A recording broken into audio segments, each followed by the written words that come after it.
9 महिन्यापासून मी एका फिलिंगमध्ये अडकलेलो होतो. मला थोडासा डिस्टर्ब झालेलो होतो.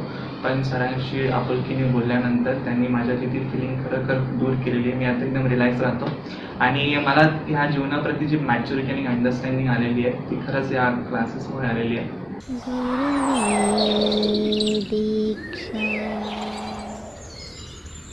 नमस्कार, माझं नाव प्रथम सुधाकर राजगुरू.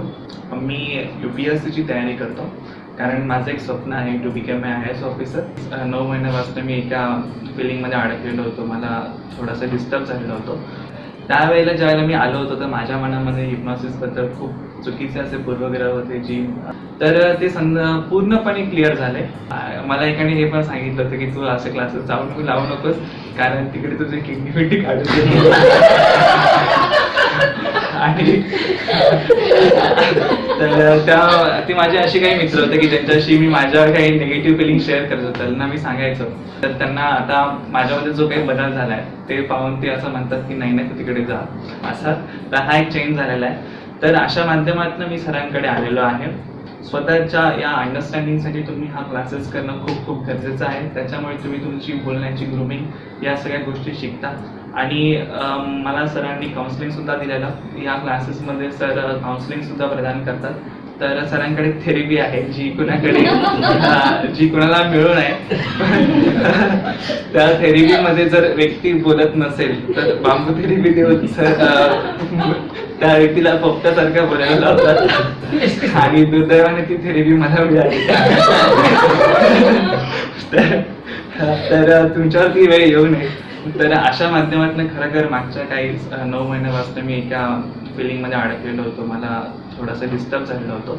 पण सरांशी आपुलकीने बोलल्यानंतर त्यांनी माझ्यातली ती फिलिंग खरोखर दूर केलेली आहे. मी आता एकदम रिलॅक्स राहतो आणि मला ह्या जीवनाप्रती जी मॅच्युरिटी आणि अंडरस्टँडिंग आलेली आहे ती खरंच या क्लासेसमुळे आलेली आहे. माझं ज्यावेळेला सिलेक्शन होईल ना त्यावेळेला मी सरांना भेटायला येणार आहे. म्हणजे ज्यावेळेला त्यांनी मला काउन्सिलिंग केलं ना तर मी डिस्टर्ब होतो. मग मला नंतर कळालं की नाही हे सगळं चुकीचं आहे आणि त्यांनी ना असा शॉक दिला ना मला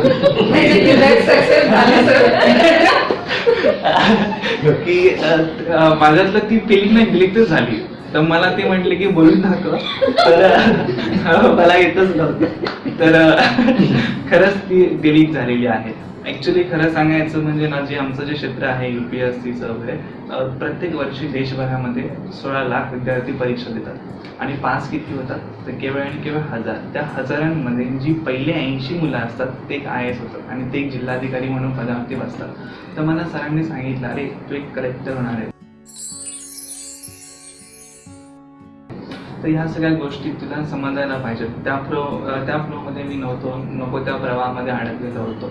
तर ते खरंच त्यांनी हे केलं. त्यावेळेला मी खुश होऊन सरांना म्हटलं की सर मी ना पुढच्या टायमिंगला येताना तुमच्यासाठी गिफ्ट आणतो. तर सरांनी मला सांगितलं तू कोणतं गिफ्ट आणू नको, तू IAS ऑफिसर हो, खूप मोठा गिफ्ट आहे त्यावेळेला जरूर भेटायला आहे. तर खरंच मला असं वाटतं की मला एक सरांना रिटर्न गिफ्ट द्यायचं आहे. आता महत्त्वाचं म्हणजे काय, जो हा क्लास जो सुरू झाला या क्लासेसमध्ये खूप साऱ्या गोष्टी शिकायला मिळाल्या हिप्नॉसिस बद्दल वगैरे आणि जीवनामध्ये खरंच एक मॅच्युरिटी प्रदान होते. तुम्ही कोणत्याही क्षेत्रात असू दे, तुम्ही काही करा, मग तुमचे मानसिक शारीरिक मनोशारीरिक कोणतेही विकार असू दे किंवा ह्या जीवनाप्रती जी अंडरस्टँडिंग आहे तुम्ही हे शिकता की खूप आनंद होतो, खूप खुश असतो, कालांतराने नंतर दुःख सुद्धा येतं. तर एक न्यूट्रल राहायला तुम्ही या हिप्नॉसिसमध्ये शिकता.